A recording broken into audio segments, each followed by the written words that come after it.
yustahabul ightisalu in kana alaihi ghuslun qabla subhi.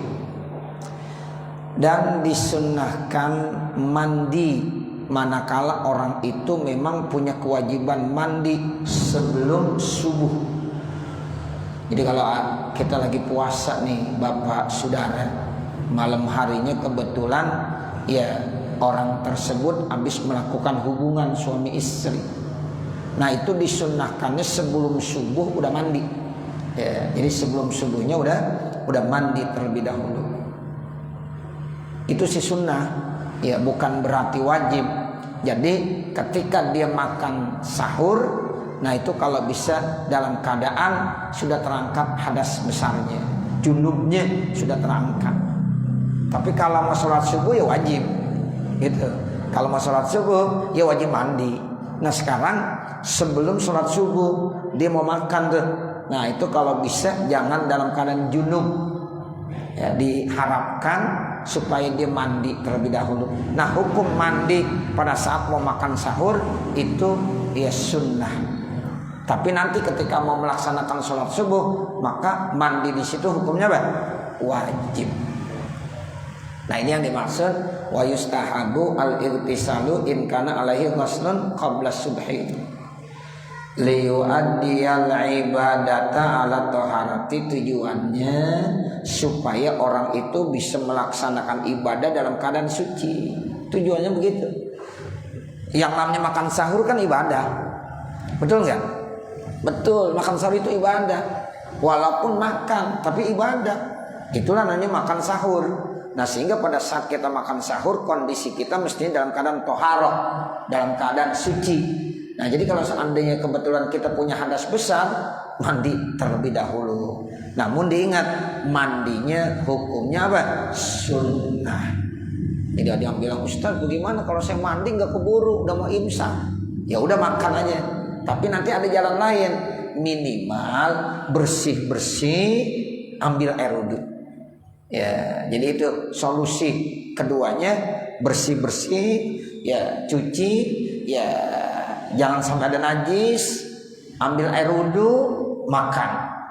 Nah, habis makan baru dia mandi untuk melaksanakan sholat subuh. Kenapa? Kalau dimandi dulu mungkin agak lama, nanti terlambat makan sahurnya.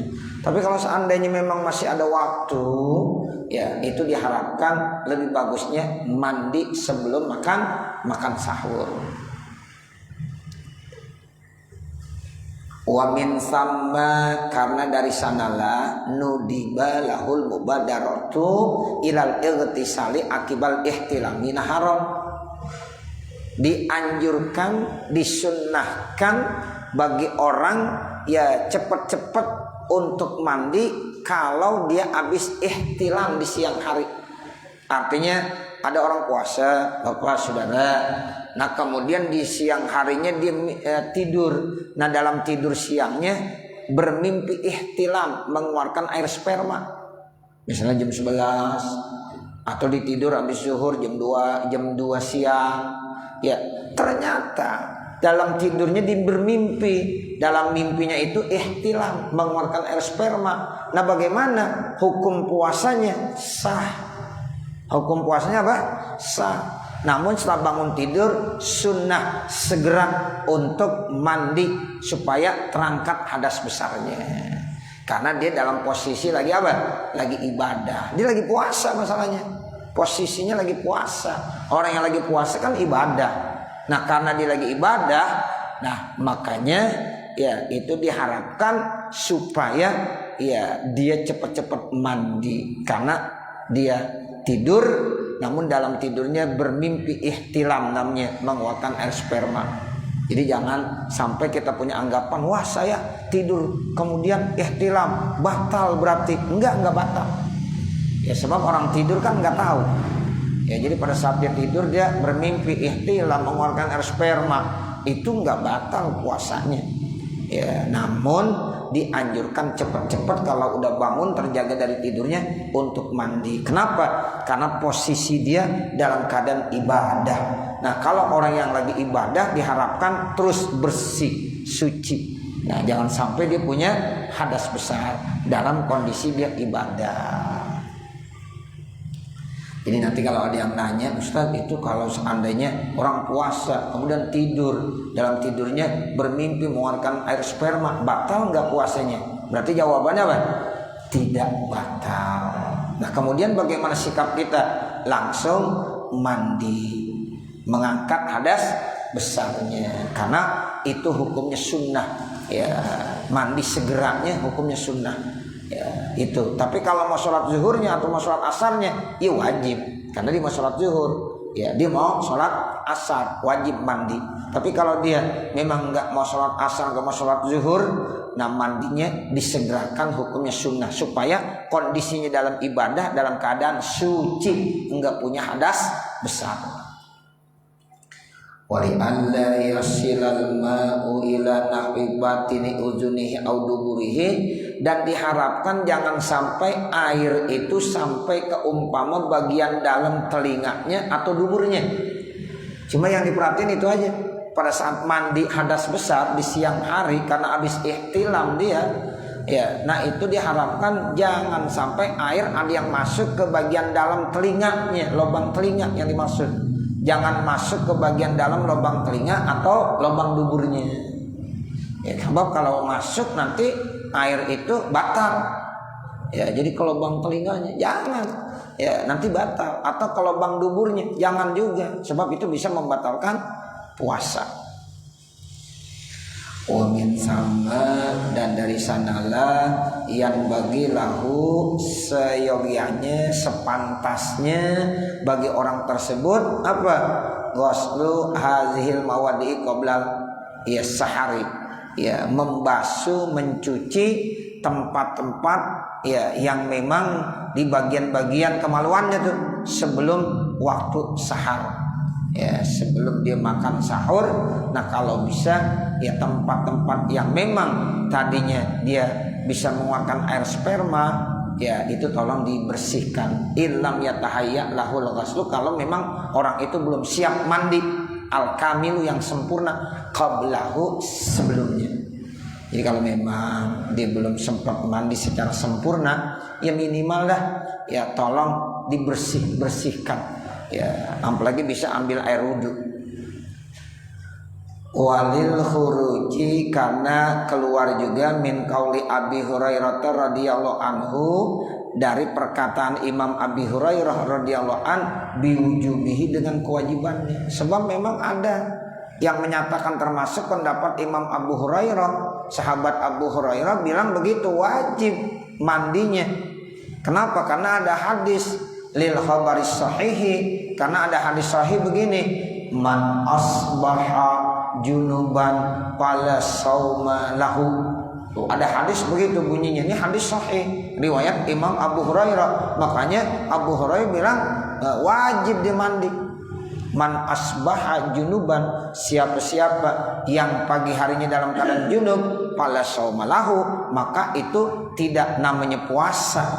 Tuh, ini pendapat sahabat Abu Hurairah, itu kagak sah puasanya kalau pagi harinya dalam keadaan junub. Misalnya ada orang bangun tidur, ya bangun tidur udah subuh, kemudian dalam keadaan junub, itu enggak sah kalau menurut hadis ini. Man asbaha junuban fala sauma lahu. Nah, pendapat-pendapat yang bilang ini hadis ya terkait masalah ini bagaimana? Nah, itu dibilang wahwa muawwalun aw mansuhun.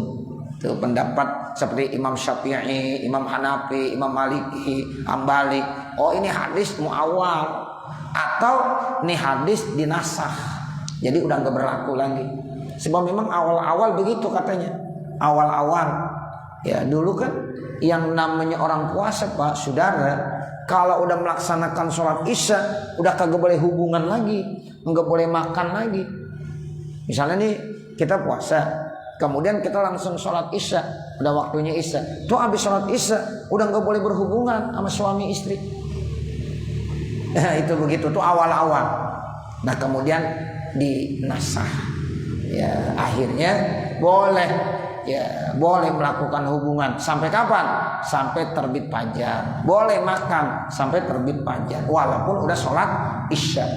Itu awal-awal hukum begitu Pak. Di awal puasa dulu sadrul Islam, orang kalau udah berpuasa, kalau kemudian malamnya habis berbuka ada sholat maghrib, kemudian dilanjut sewaktu isya, di awal di sholat isya, udah nggak boleh lagi makan, nggak boleh lagi berhubungan suami istri. Tuh, dulu terjadi tuh Umar bin Khattab melakukan hubungan sama istrinya, lapor kepada Rasulullah. Nah akhirnya dia bilang uhilla, ya dihalalkan. Ya setelah itu dihalalkan bagi kamu melakukan apa? Melakukan hubungan, makan, minum sampai terbit fajar. Itu begitu. Makanya nih hadis ini ditakwil atau ini hadis memang udah dinasah. Ya makanya hadis man asbaha junuban fala saumalahu, ini hadis sudah dinasah, sudah tidak berlaku lagi. Tapi ada juga yang bilang fala sauma di sini letaknya bukan menandakan tidak sah, tidak sempurna, artinya menunjukkan sunnah. Kalau bisa ya, kalau orang yang ya puasa pagi-paginya jangan dalam keadaan junub, udah cepat-cepat mandi. Nah ada yang mengartikan seperti itu. Jadi di sini bukan maknanya tidak sah, tapi kurang bagus. Gitu. Kesimpulannya ya yang paling gampang, hadis ini udah mansuh, ya udah dinasah, atau memang ini ada muawwal, ditakwil. Nah itu takwilnya tadi macam-macam. Ada yang bilang olehnya ya menunjukkan enggak sempurna aja, ya kurang bagus. Jadi hadis ini memang sahih, riwayat Imam Bukhari ya dari Abi Hurairah, man asbaha junuban fala sauma lahu. Namun ini udah mansuh, dinasah. Wa yuta'akkadu lahu aisaimi tarkul kadhibi wal ghibati. Dan ditekankan juga bagi orang yang berpuasa, tinggalkan berbohong, tinggalkan ghibah. Bagi orang yang tidak berpuasa, bohong juga tidak dibolehkan, ghibah juga tidak dibolehkan. Namun bagi orang berpuasa lebih ditekankan lagi. Itu maksudnya begitu. Ya bukan berarti kita kalau nggak puasa boleh bohong, ya tetap nggak boleh. Ya bukan berarti kita kalau nggak puasa boleh ghibah, nggak boleh, haram. Tapi pada saat kita lagi berpuasa lebih ditekankan lagi, perhatiannya lebih benar-benar ya ditekankan supaya apa? Jangan sampai nanti kita puasa cuma lapar dan haus saja, sementara ya pahala puasanya tidak kita dapatkan. Tuh begitu maksudnya. Ya, jadi makanya di sini bilang wa yuta'akkadu, ditekankan kembali bagi orang-orang berpuasa, jangan bohong, jangan ghibah. Kan kadang-kadang banyak bapak saudara orang lagi puasa tapi bohong. Ya, enggak boleh. Misalnya pedagang, seorang pedagang ketika lagi puasa enggak boleh bohong. Kalau enggak puasa ya kagak boleh juga bohong. Saya kagak puasa Ustaz, dagang boleh enggak bohong? Kagak boleh. Ya, kemudian kalau lagi puasa lebih ditekankan lagi. Nah, itu maksudnya.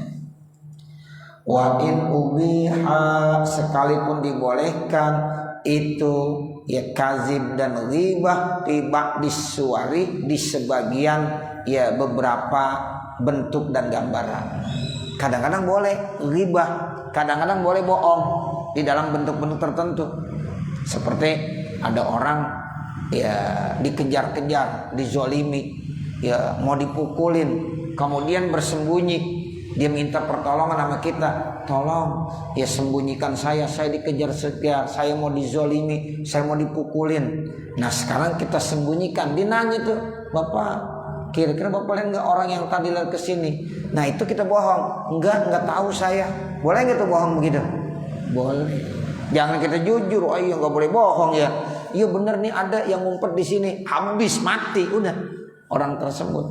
Nah itu namanya bohong yang dibolehkan. Jadi ada bohong yang dibolehkan bapak saudara, ada. Selama tidak menyalahi aturan. Nah seperti kalau tadi tuh kita ingin menyelamatkan orang yang mau dizolimi, ya kalau kita ya itu laksanakan bagus. Atau ghibah, artinya kita ceritakan kejelekannya, itu boleh. Misalnya seorang hakim, ya dia akan memutuskan suatu perkara, ya kan dia harus ceritain. Ini dia kenapa emang? Oh dia begini. Boleh nggak ceritain? Boleh, supaya nanti dia tahu terkait tentang apa yang harus saya ya berikan hukumannya. Atau ada orang mau menyelesaikan masalah, ya nggak apa-apa tuh. Ini dia begini. Ini dia begini. Kita ceritakan ya keaibannya. Itu kan namanya ghibah. Nah ghibah pada saat itu dibolehkan. Nah ini yang dimaksud sekalipun dibolehkan di sebagian bentuk-bentuk tertentu. Jadi nggak semuanya ghibah haram, nggak semuanya bohong haram. Ada beberapa yang dibolehkan. Wal musyatamati, juga tinggalkan musyatamah, mencaci maki. Tuh nggak boleh kita mencaci maki. Wa ghairi dzalika, dan lain-lain itu min kulli muharramin, dari segala hal-hal yang diharamkan. Kenapa itu semuanya tidak dibolehkan? Alasannya li'annahu yuhbitu tsawab, karena itu bisa menggugurkan pahala puasa. Makanya ada orang kata Nabi, puasa cuma lapar dan haus saja, kagak mendapatkan ganjaran pahala. Itu bapak saudara udah masuk hadisnya, kam min shaimin laisa lahu min syiyamihi ilal ju'wal atash.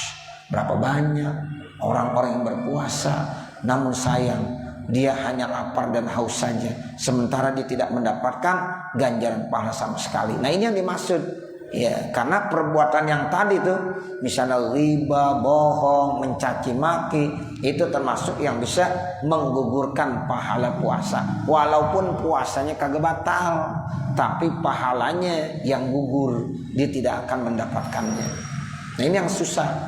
Puasa mah gampang kalau nggak makan nggak minum aja, siapa juga bisa.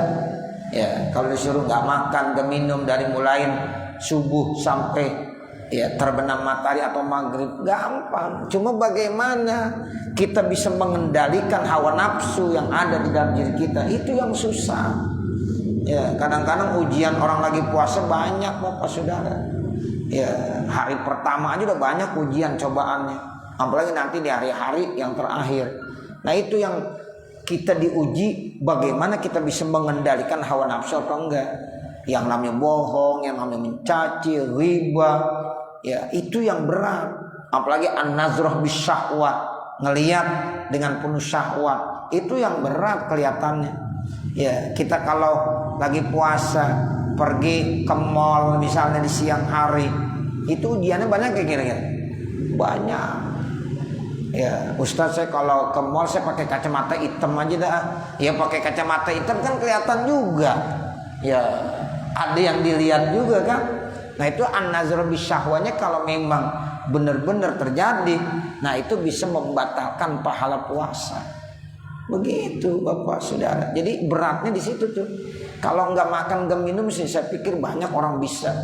Cuma yang paling berat bagaimana kita bisa mengendalikan hawa nafsu supaya jangan bohong, jangan riba, jangan mencaci maki atau melakukan perbuatan-perbuatan yang diharamkan. Sebab itu semuanya bisa membatalkan pahala puasa. Kama sarrahu bihi, sebagaimana mereka para ulama telah menjelaskannya, lil ahbaris sahihatid dallati ala dzalika, karena banyak hadis-hadis sahih yang menunjukkan atas yang demikian itu. Jadi berdasarkan hadis-hadis sahih yang menjelaskan hal itu, makanya ulama-ulama fikih tinggal menjelaskan dan menjabarkannya berdasarkan hadis-hadis sahih tadi. Wa yusannu lahu tarkus syahawatil mubahati, dan disunahkan juga bagi orang-orang yang puasa tinggalkan syahwat yang dibolehkan. Syahwat yang dibolehkan masih kalau bisa ditinggalin. Tuh apalagi yang haram, kalau haram udah jelas. Ini yang dibolehkan tetap tinggalkan. Allati la tubtilu shaum, yang memang tidak dapat membatalkan puasa. Itu syahwat yang mubah sebenarnya tidak membatalkan pahala puasa, tidak membatalkan puasa. Contohnya apa? Minat talazzuzi, senang-senang, nikmat, seperti bimasmu'in, dengan pendengaran. Lagi puasa dengerin musik kan nikmat nggak kira-kira? Nikmat banget. Dangdutan ya. Nah, begitu.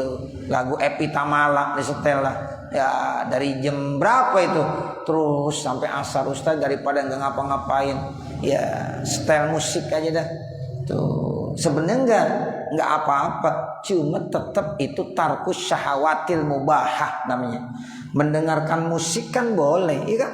Nggak apa-apa boleh. Tapi ketika lagi puasa itu termasuk syahwat yang mubahah. Ya syahwat juga itu, keinginan yang memang dibolehkan tapi tinggalin. Ya walaupun itu tidak membatalkan puasa. Ya nih telinga kita senang banget mendengarkan musik. Nah seperti itu. Wa mubsirin, atau yang dilihat sama mata, nonton tayangan televisi mulu dah. Ya enak gitu. Ya jadi kita ya mata ini kita gunakan buat nonton. Enak emang mata, terasa lezat. Enggak batal puasanya. Cuma kalau bisa itu sunnah tinggalkan syahwat yang mubahah. Beda kalau tontonan-tontonan yang udah bisa membawa hawa nafsu. Nah ini udah haram, bukan apa? Bukan mubahah. Atau mendengar suara-suara yang haram, itu bukan mubahah, itu wajib ditinggalkan. Ini yang mubahah, ya, yang menyenangkan telinga, menyenangkan mata, itu nggak boleh. Ya, orang-orang yang baik puasanya ya digunakan hari-hari ini apa? Baca Quran. Jangan iseng-iseng musik aja, bukan. Iseng-iseng baca Quran. Begitu. Iseng-isengnya baca Quran. Ustaz, daripada jenuh nih main catur aja dah. Jangan. Ya, jangan main catur. Walaupun main catur nggak membatalkan puasa. Lebih bagus ganti, jangan catur yang dipegang, tasbih yang dipegang. Subhanallah, subhanallah. Itu begitu. Itu makanya nanti tingkatannya beda orang berpuasa.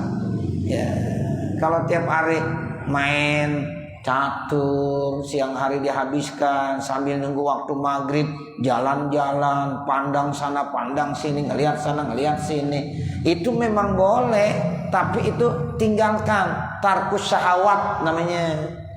Ya, begitu. Jam 5 biasa keluar yuk Makanya ramai banget kalau jam 5 sampai mau maghrib. Semuanya pada keluar. Nah, ini kesalahan kita. Ya, mestinya ya nunggu maghrib baca Quran. Di rumah pada baca Quran. Ayo baca Quran, anak baca Quran, bini baca Quran, laki baca Quran. Enak gak gitu? Enak. Nih enggak, jam 5 pada keluar. Pokoknya ramai jalanan di mana-mana. Ya, entah yang mulai siapa awalnya tuh begitu. Ya, nah seperti itu. Masya Allah, nyari takjil, karena nyari takjil. Nah, begitu. Jadi waktu-waktu itulah yang harus kita gunakan buat baca Quran. Jadi memang kita ya masih jauh Bapak Saudara. Tapi kalau kita baca nih kitab, kita amalin, nah mudah-mudahan cakep banget udah. Ya, tarkus syahawatil mubahah. Bukan berarti itu kagak boleh, boleh. Ya, jangan bilang emang Ustaz enggak boleh. Bukan masalah enggak boleh, boleh. Ini kan bilang tarkus syahawatil mubahah, tapi itu termasuk syahwat yang mubah. Nah, yang bagus tinggalkan juga. Nah, itu wamal musin, sentuhan, ya wamasmumin, ya harum-haruman, penciuman, itu masmum namanya. Ya, itu kasami raihan, seperti mencium bau harum. Nah, itu lagi puasa kalau bisa tinggalin juga. Nah, seperti itu. Sebab kalau yang namanya puasa Pak, orang nyeduh Indomie aja jam 2 siang, rasanya udah gimana rasanya? Baunya aja udah enak bener. Loh ini Indomie cuma direbus doang. Tuh begitu. Coba dah, kita lagi puasa jam 2 siang, ada orang nyeduh Indomie ya pakai telur. Itu harumnya kayaknya enak bener. Nah, begitu. Itu namanya apa? Bujukan rayuan setan begitu. Ntar mah kalau udah maghrib apa aja kayaknya udah gimana rasanya. Ya ini nggak mau, ini nggak mau. Tapi Indomie tadi jam 2 siang kayaknya Masya Allah. Ya itu tuh namanya ujiannya berat Bapak Saudara. walamsihi dan memegangnya, wan nazir ilaihi dan memandangnya, lima pidzalika dari hal-hal yang demikian itu, minat tarofi termasuk itu bersenang-senang, alladzi la yunasibu yang tidak cocok kepada apa, hikmat as-shaumi akan hikmahnya tu puasa.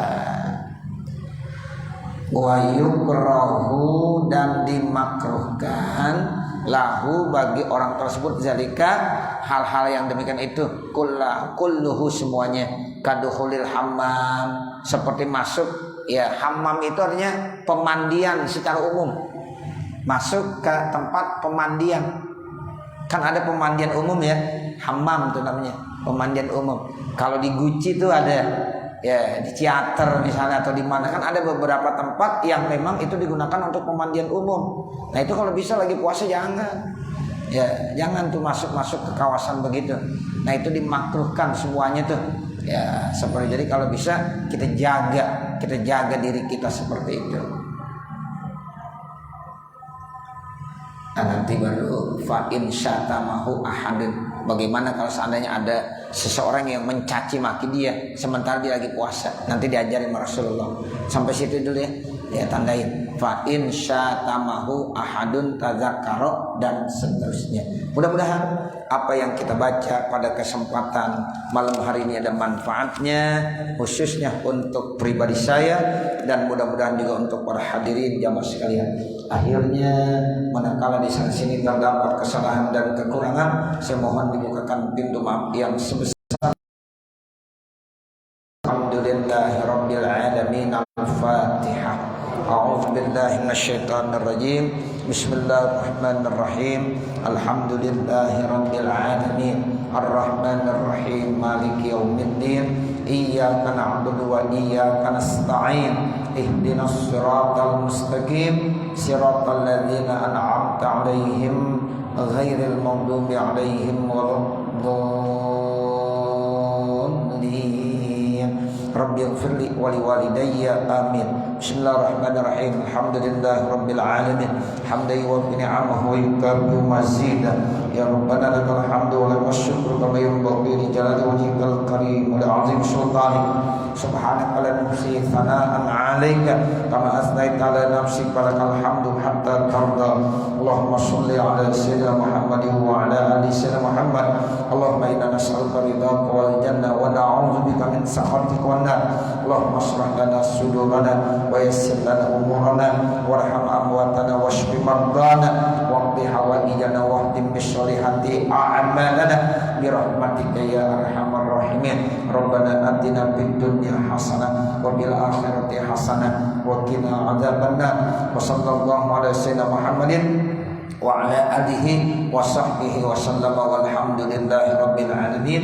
Wassalamualaikum warahmatullahi wabarakatuh.